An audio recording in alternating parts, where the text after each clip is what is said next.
want to thank everybody, especially Ben, who's been back there holding my hand. You're going to do okay. This is nerve-wracking.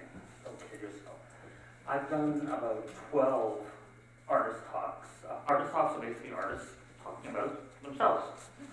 And none of them are really nerve-wracking. But you put a T, an E, and a D in bold red letters, and you're scared shitless up here.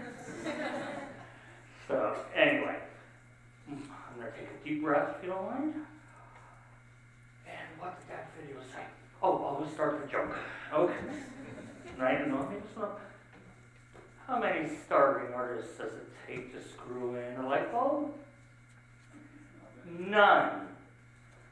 Because it's even cooler to starve for your art in the dark. You got that? Okay, that's good. I need to know. Alright, okay. No, but you know what? The starving artist mythology, and I'm going to give you a little bit of history on it, started way back, and yet it's still going on. It's going on more than you would be, you'd be really surprised. These people, they live to hate themselves and hate choices that other artists have done. Thus you get the word sellout. You get that.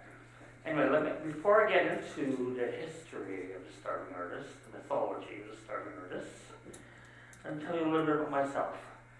Who I am, what I am, because I think that'll give you a clearer picture of what I'm going to talk about today. My name is Joey DAMMIT. DAMMIT, always capital letters, and it's real. Because if it wasn't, what the hell is it doing up there? I mean, why is it up there if it wasn't for that? Now, I basically, and see, I looked in and see what it says there, because I'm cheating a little bit, okay? I'm going to give you a little history about myself. I went to college as a mature student at Humber College for 3 years. Now, mature, I can guarantee you, that's one word that has never been uttered about me. Mature. Okay, so we're just going to go on there. So excuse me being a kid for the next 15 minutes or so. Maybe 10, I don't know. And after being in many a rock and roll band and hairspray bands from the 80s, I'm letting it grow again, but I'll cut it. And I was an altar boy who wanted to really go into the priesthood, absolutely go into the priesthood. Something went wrong, something called puberty. Anyway, from there, like I said, I went back to college, and I never had any inclination to be what they call it as a fine artist. I hate that term, fine artist. I don't know, it's a gem or something. I went back because I wanted to work in advertising. Think about it. Don Draper, Madman, is there a cooler job than being Don Draper? No, I submit. No. Does anybody know, I'm going to need a show of hands here, who Darren Stevens is? The old guys, oh wow, all 4 old guys. And it's a show called Bewitched, and he also did what Don Draper does. So, and obviously I watched it on reruns, because come on, I'm not old enough to remember it. I went back to Humber College. They handed me a beautiful diploma. I got out there and I said, I had my portfolio, and I said, all right, advertising world, here I come. The door closed behind me. Another one stepped in front of me. I opened it, and something that Winston Churchill called the Black Dogs was waiting for me. And they said, welcome to 18 years of depression. And that's what I went through. With the depression came another kind of depression called mania. Do we know what bipolar disorder is in here?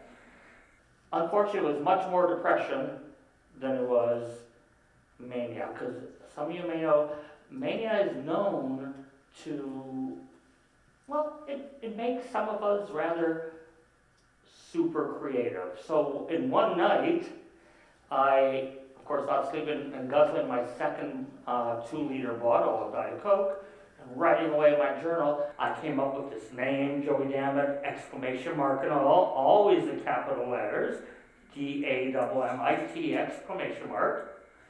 What kind of art I was going to do. I planned my whole career, including a line of t-shirts, which happened to. And was it worth it? People always ask me, was it worth going through all that time? No. You know what? 18 years, it's hell. 18 months and I could have done the same thing. Now, I'm always been a fan of coming up with ideas, and that's where, you know, the marketing and advertising part came into it.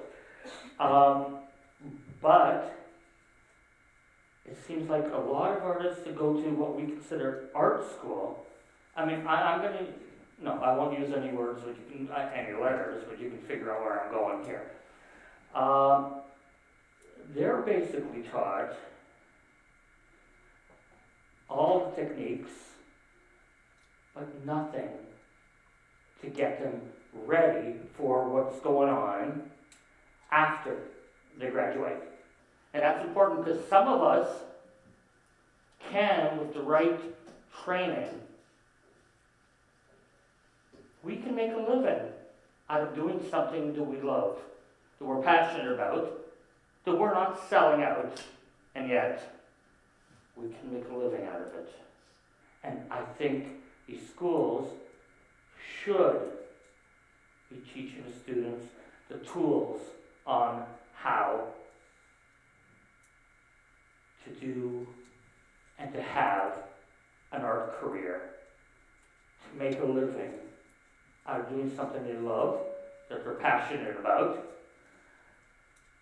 without having to feel like somebody, another artist, is back there talking about them and saying they sold out. Now, before I go on to that, I'm going to show you some of my artwork. Because you're thinking, Joey, well, okay, you've told us you're an artist, but like, what kind of artist? Are you a painter? Are you a writer? A musician? A famous dancer at the Bolshoi? Basically, the best word that somebody's come up for me was mixed media painter, collage, pop artist. So, if you guys know Bowie here, and that's another one. Now, what I call this stuff, I'll go back to one there,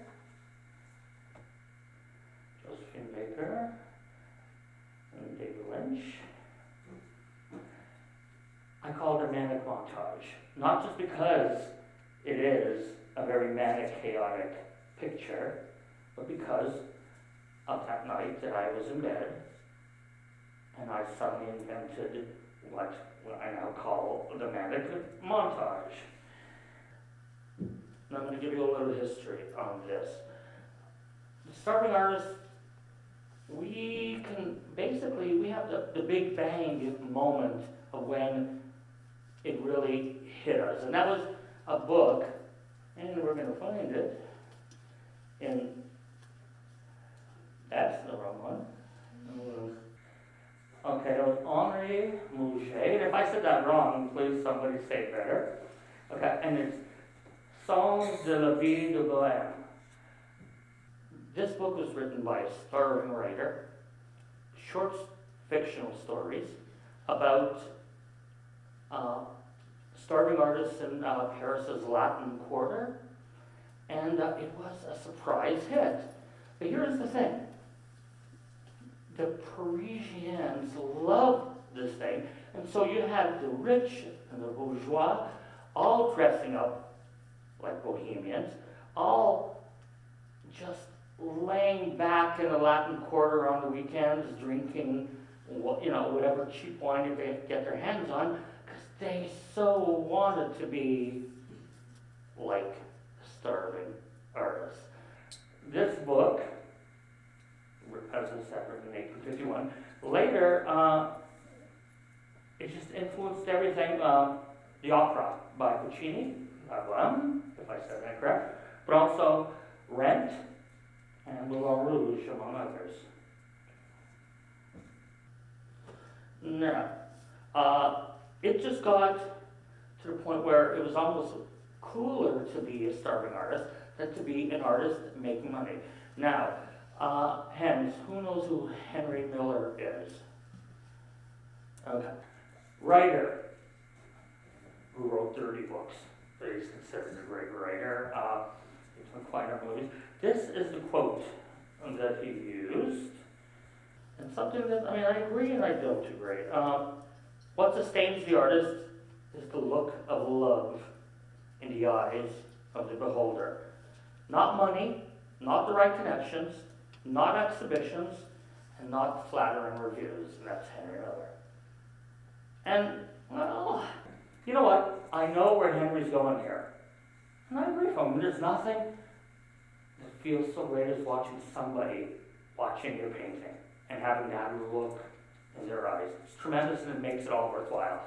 But if that look in their eye doesn't or isn't followed by a wallet, a credit card, or a check, then you're screwed. Because you know what? That look in their eye is not going to put food in your fridge. It's not going to pay your rent. It's not going to pay the bills. And your girlfriend's going to walk out on you. Sorry. I don't want to go there because it hurts, okay? It hurts. All right. Now, so, you know what, Henry, it's all so poetic and that's so nice of you. But in the real world, look, Picasso was not poor. Dali was not poor, and Damien Hirst sure ain't poor. So there is nothing wrong as long as you're doing what you love, what you're passionate about. There is nothing wrong with making money out of it. There's no such thing as selling out. That's just crap. Hey, look at that handsome guy. Okay, now, I'm going to give you a for instance, because once you have the starving artist, then you also get, for free, the phrase selling out. Okay.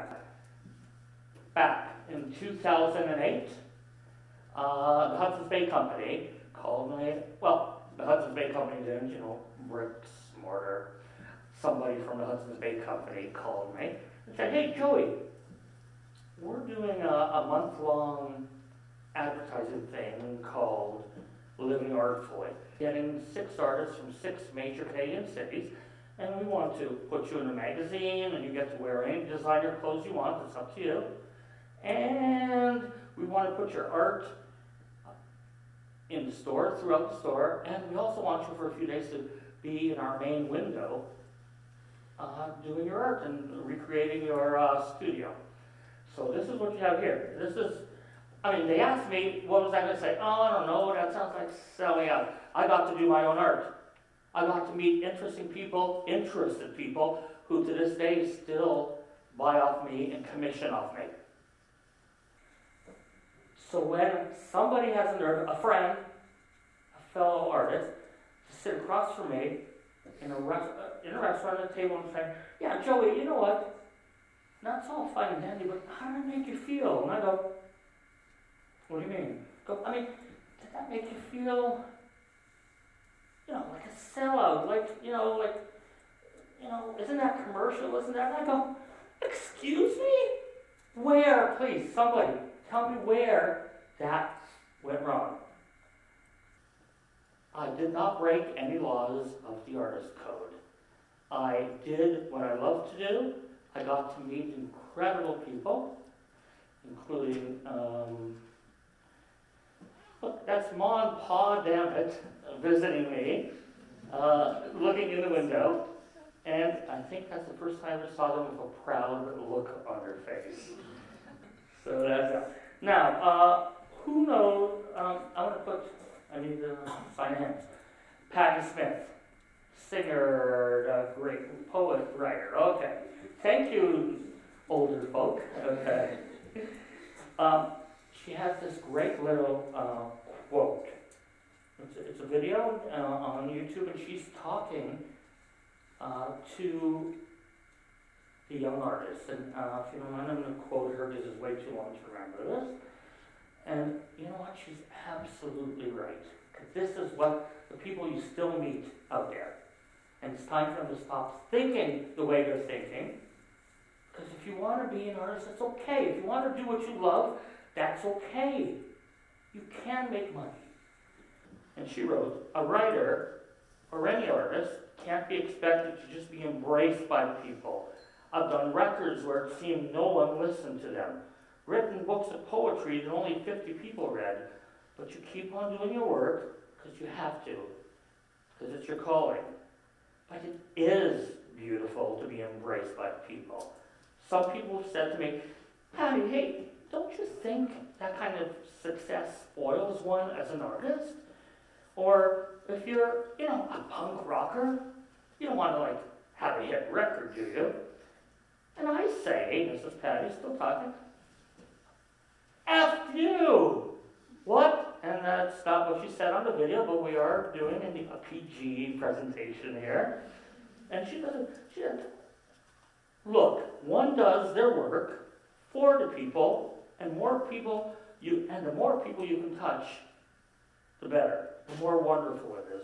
You can't do your work and say, I only want the cool people to buy it. Let's get over that already, okay? Look, I'm not trying to pull a Gordon Gekko on you. You probably don't even know. Here it comes. This is when we know I'm too old, okay? Gordon Gekko, from the very famous movie Wall Street. Michael Douglas played him, and he was this, big conglomerate type guy. And he was talking about how great greed is. I am not talking about greed here. Greed is bad. But can we please drop the money is evil bullshit? Please? As long as you know what you're doing and you love what you're doing and people love what you're doing, there's nothing wrong with that. It's time that artists let them know that artists should value themselves, know what they're worth, and sell for what they know it's worth. So, once you get to that point and you've made your money, and if you still hate that money after you've made the money, let me know, because I know a ton of charities who would just love to have it, including myself. Thank you.